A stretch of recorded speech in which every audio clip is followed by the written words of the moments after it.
洛杉磯聯合校區宣布，將會喺下學期解除校園內嘅手機禁令。該決定引發咗加州範圍內嘅廣泛討論。校區官員表示，係喺收到學生同家長三嘅反饋之後做出嘅呢一決定。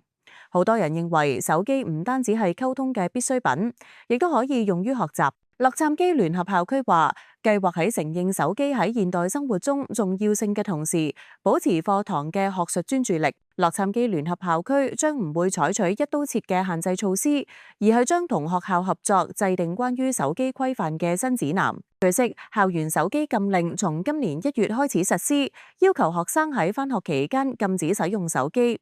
話有研究表示，未成年廣泛使用手機同社交媒體會損壞佢哋嘅心理健康，分散學習注意力，並且不利於面對面交流互動。不過禁令實施之際，亦都遭到一啲詐爭生反對，希望孩子攜帶手機以方便隨時聯繫，確保人身安全。天下衛視記者編輯報道。